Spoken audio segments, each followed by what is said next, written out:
So hi friends, today we are going to discuss about the five mistakes we rarely do in the chemistry while preparing for boards.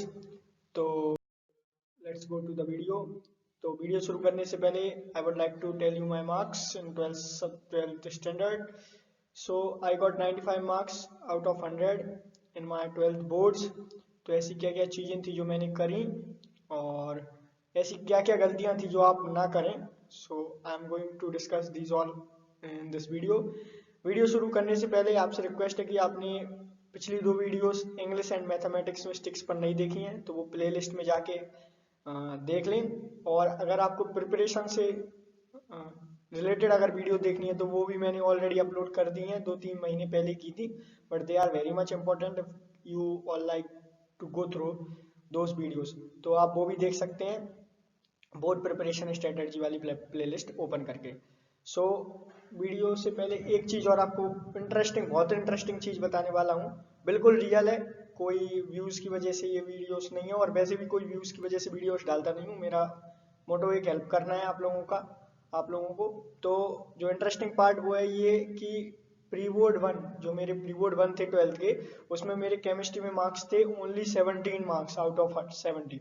It's really interesting कि 17 marks से 95 marks तक की journey मैंने कैसे spend की, वो एक particular video में बता दूंगा अगर आपको चाहिए हो तो. You can comment down how I suffered from 17 marks to the 95 marks.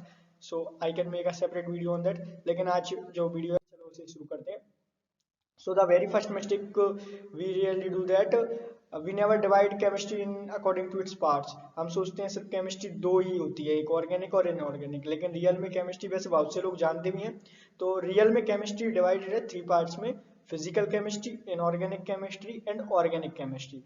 तो जो फिजिकल केमिस्ट्री का पार्ट है उसमें हमारा रहता है state of matters, atom structure, structure of atom, equilibrium, ये सब जो चैप्टर्स हैं वो आते हैं हमारे फिजिकल केमिस्ट्री के उसमें. इनऑर्गेनिक में हमारे आते हैं F D block, coordination compounds, और ये सारे चैप्टर्स आते हैं हमारे इनऑर्गेनिक केमिस्ट्री में. और ऑर्गेनिक केमिस्ट्री में हमारे आते हैं कि एल्कोहल्स, फिनॉल्स, ईथर्स, ये तो आप बहुत अच्छी तरीके से जानते हैं. ऑर्गेनिक का तो एक अलग ही बुक है हमारे पास. तो एक मेजर जो डिफरेंस रहता है इनऑर्गेनिक और फिजिकल केमिस्ट्री में, वो हम लोग डिफ्रेंशिएट नहीं कर पाते. ये डिफरेंट डिवाइड करने का मेन मोटो क्या है, what is the motto of dividing this. तो होता क्या है, we do not know how much weightage of which part is going to come in the exam. If we divide these subjects, this subject according to its part, then we can easily differentiate the weightage of the marks. तो physical chemistry में जैसे हमें पता है state of matter आएगा तो mainly एक numerical आ जाता है, टफ सम न्यूमेरिकल जो हम कहते हैं कि हमें पेपर में आएगा, वो फिजिकल से ही ज़्यादा तक पूछा जाता है.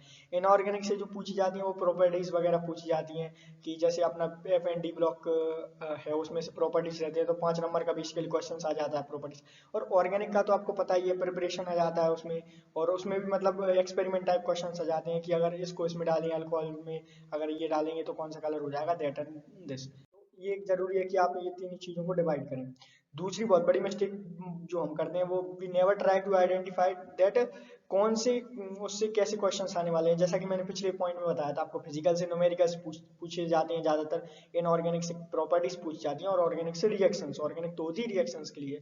तो ये एक बहुत बड़ा पॉइंट है कि हमें पहले ये करना है कि कौन से पोर्शन से क्या चीज़ है, उसी हिसाब से अपनी प्रिपरेशन करेंगे. जैसे फिजिकल से हमें न्यूमेरिकल्स पूछने हैं तो न्यूमेरिकल्स की अच्छी पकड़ हमें फिजिकल्स में बनानी है. प्रॉपर्टीज पूछी जाती हैं इनऑर्गेनिक से तो हमें वहाँ की प्रॉपर्टीज बहुत अच्छी करनी है कि जैसे इंक्रीजिंग ऑर्डर में अपन को वो लिखना है, या इंक्रीजिंग ऑर्डर में हमें एटॉमिक नंबर के आधार पे उसकी प्रॉपर्टीज पूछनी, and this types of questions. और ऑर्गेनिक में रिएक्शंस पूछी जाती हैं कि एल्कोहल्स और कार्बोक्सिलिक एसिड्स है तो वो CHO ग्रुप और जो भी है, मतलब तो वो रिएक्शंस पे हमें ज़्यादा पकड़ बनानी है ऑर्गेनिक के लिए. और ऐसा नहीं है कि इन्हीं चीज़ों से पूछी जाती हैं, फिजिकल्स में से हमें प्रॉपर्टीज पूछ ली जा सकती हैं, इनऑर्गेनिक में से भी न्यूमेरिकल्स आ सकता है, ऑर्गेनिक में से भी ये दोनों चीज़ आ सकती है, बट मेनली ये चीज़ें पूछी जाती हैं. तो इस हिसाब से अपनी प्रिपरेशन करें.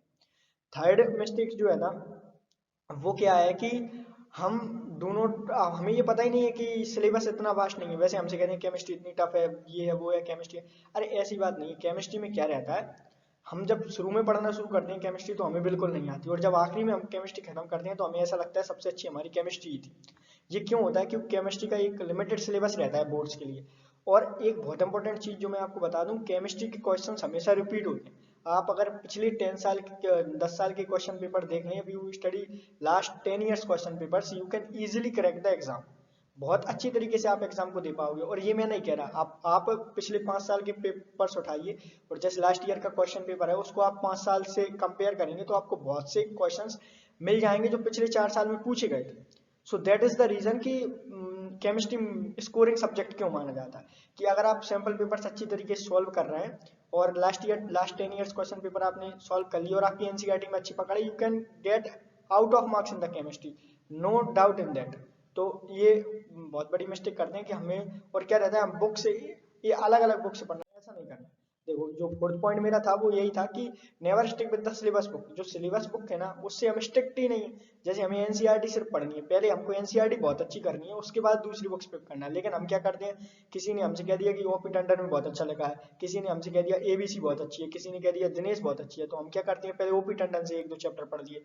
फिर किसी ने कहा नहीं ऑल इन वन पढ़नी है, तो ऑल इन वन से भी वही 2 चैप्टर पढ़ लिए। फिर कहते हैं नहीं एबीसी अच्छी है, पर एबीसी से भी बहुत बहुत अच्छी है। अरे ऐसा नहीं करना है। सिर्फ एक एनसीईआरटी बुक की ऐसी है, मतलब जो बहुत, मैं तो सिर्फ उसी को प्रेफर करता हूँ कि आप उसी को प्रेफर करें सिर्फ अगर आपको बोर्ड्स की प्रिपरेशन करनी है।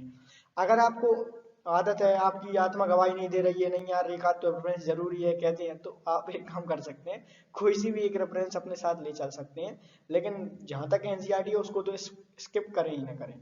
100 बुक पढ़ने से अच्छा है एक बुक बहुत अच्छी तरीके से पढ़ लें, क्योंकि सीबीएसई जो पेपर बनाता है वो सभी बच्चों को देख के बनाता है। उसको वो बच्चा भी देखना है जिसके पास ओपी टंडन नहीं है, दिनेश नहीं है, जिसके पास सिर्फ एनसीईआरटी है, वो भी 100 स्कोर कर पाए, ऐसा सीबीएसई पेपर, सीबीएसई आपका जो भी बोर्ड है वो पेपर बनाता है। तो आप उस बात को भी ध्यान रखें। फिफ्थ मिस्टेक जो हम लोग करते हैं वो हम लोग करते हैं कि प्री बोर्ड्स के मार्क्स के आधार पे अपनी ना स्ट्रेटजीज और वो सब बदल देते हैं। ऐसा नहीं है, प्री बोर्ड में हमेशा नंबर कम आते हैं, सिर्फ केमिस्ट्री नहीं हर सब्जेक्ट में। सिर्फ क्या है कि आपका टीचर सही से कॉपी चेक करे और आपने पेपर ईमानदारी से दिया हो तो आपके नंबर पक्का कम आएंगे जो बोर्ड्स में आने वाले हैं उससे। मेरे ही देख लो, मेरे प्री बोर्ड 1 में 17 मार्क्स थे, 70 में से, और बोर्ड में 95 मार्क्स थे। अगर आपको मेरे बोर्ड्स के मार्क्स देखना है तो प्रीवियस वीडियोस में मैंने अपलोड की हुई है मेरी मार्कशीट, तो आप वहां से देख सकते हैं। तो बोर्ड में मेरे 95 मार्क्स थे।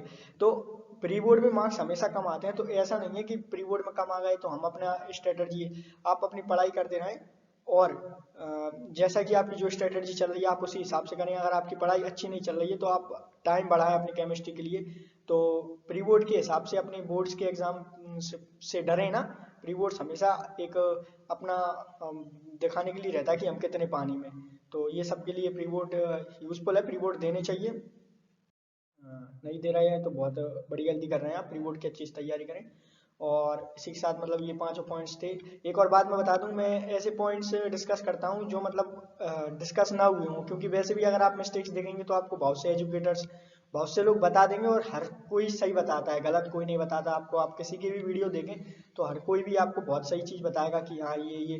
तो मैं सोचता हूँ कि वो ऐसे पॉइंट्स जो हम बेसिक्स रहते हैं और मिस कर देते हैं, ऐसा मैं वीडियोस में लाने की कोशिश करता हूँ। और मेरा मोटो सिर्फ आप लोगों की हेल्प करना है। तो आपने वो 2 वीडियो अगर नहीं देखी हैं तो 5 मिस्टेक सीरीज चल रही है, आप वो 2 वीडियो भी देख लें। इंग्लिश और मैथमेटिक्स की मैं ऑलरेडी अपलोड कर चुका हूँ, और भी जो वीडियोस हैं मैं लाने वाला हूँ। आप चैनल सब्सक्राइब कर सकते हैं कनेक्टेड रहने के लिए। और अगर आपको कोई भी क्वारी है तो आप कमेंट बॉक्स में बेफिक्र होकर पूछ सकते हैं, मैं अपना 100% देने की कोशिश करूंगा। जितनी हेल्प हो पाएगी मैं आपसे आपकी उतनी हेल्प करूंगा। और क्या ही कहें आपसे, आप तो हैं ही फिर। चलो thank you, all the best for your preparations and till then stay at home, stay safe, thank you.